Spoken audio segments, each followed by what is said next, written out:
L'océan. D'au-dessus, on ne voit que la surface, sous laquelle se cache un monde complexe, plein de couleurs, de vie et de mystères. Ce sont les récifs de coraux d'une beauté éternelle, offertes à nos yeux. Et pourtant, l'homme a détruit plus d'un quart des coraux.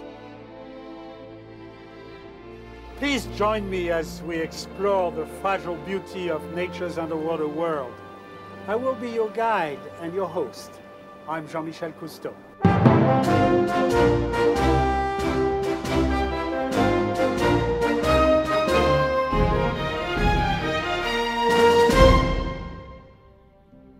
Le corail, constitué de milliards de tout petits animaux, ne pousse au maximum que de quelques centimètres par an. Il a fallu des millions d'années afin de construire le squelette calcaire des récifs. Bien qu'il se développe dans un milieu aquatique pauvre, le corail a réussi à s'épanouir, mais pour ce faire, il n'est pas seul. Il a développé une extraordinaire relation avec une algue minuscule qui vit avec lui. Cette relation est fragile et l'intervention de substances extérieures peut rompre cet équilibre. Petit poisson, j'essaie de tourner un film. Un film? Un film? J'ai toujours rêvé de jouer dans un film. J'étais justement en train de parler de l'équilibre délicat entre le corail et l'algue qui l'occupe. C'est ça. Il y a une algue qui vivrait avec le corail. N'importe quoi. C'est débile. Pas du tout. Si, c'est débile. Non. Si. Non. Si. Non. Laissez tomber. Non, je ne laisse pas tomber. C'est la vérité. Et d'où vous savez ça? Est-ce que vous êtes un corail? Je suis Jean-Michel Cousteau.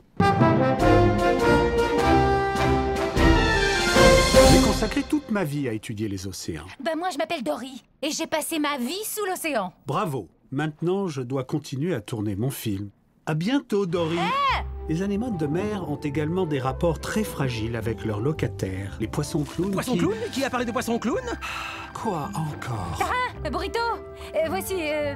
pardon, c'est quoi ton nom déjà? Je suis Jean-Michel Cousteau. Arrêtez la musique! J'essaie de parler des anémones de mer. Oh, c'est parfait, parce que lui, là, c'est Monsieur Anémone de mer. Allons, je n'irai pas jusque-là. Oui, papa, tu sais absolument tout sur les Allez, parle. Bon, entendu. Les anémones de mer ressemblent aux coquillages, sauf que... Non, pas aux coquillages, non. Oh, elles ressemblent à de beaux cheveux tout gluants. Oui, de longs et très beaux... non.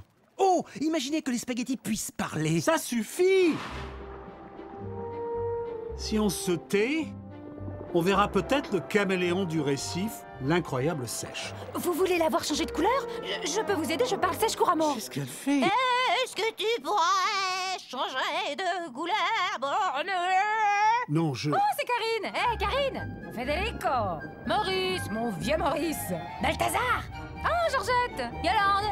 Philippe! Gary! Hey, Gary! Ça suffit! J'essaie de faire un film! Même la charmante danseuse espagnole dépend de... Qui a parlé de danser? Poussez-vous tous, papa Stop! Laissez-moi parler! L'océan dans lequel vous vivez s'évapore pour former les nuages produisent la neige fond dans les rivières qui servent à l'irrigation et donnent de l'eau potable. Puis elle s'écoule dans les égouts et retourne dans la mer. Tout le monde, partout, a un impact sur l'océan. Oh, incroyable! Enfin, vous écoutez. Oui, j'entends le bruit des vagues. Arrêtez maintenant, je ne peux pas travailler comme ça.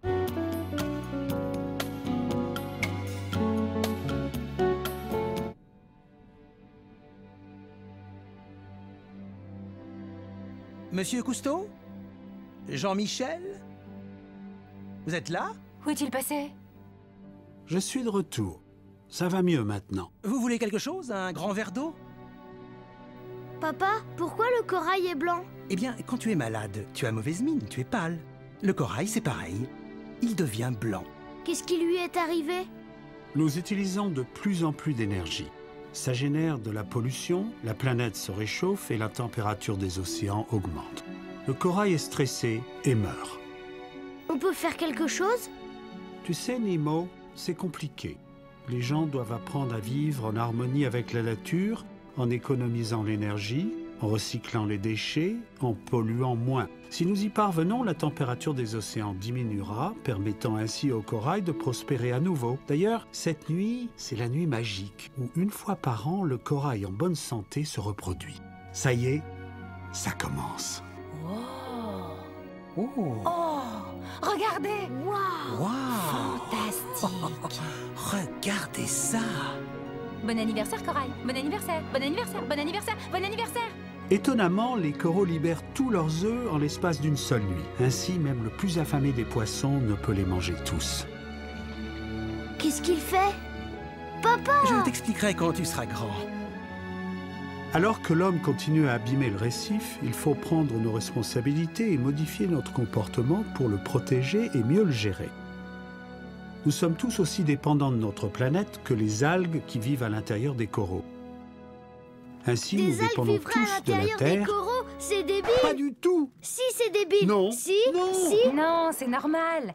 Tu vois, ils travaillent ensemble. L'algue est une plante et les coraux s'en nourrissent. Et les coraux fécondent les algues à leur tour. Mais en cas de pollution, les algues ne fournissent pas assez de nourriture aux coraux. Oui, je... Waouh, vous en connaissez un rayon sur le récif! Oh, c'est pas difficile. Il te suffit de faire attention et d'écouter. Alors pourquoi vous ne m'écoutez pas? Oh, salut! Et vous êtes qui, vous? Je m'appelle Jean-Michel Cousteau. Coupé, coupé, coupé.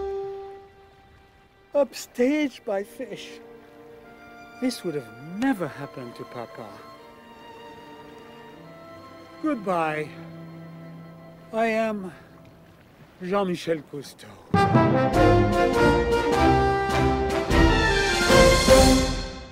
Continuez d'explorer le récif avec Jean-Michel Cousteau sur www.oceanfutur.org.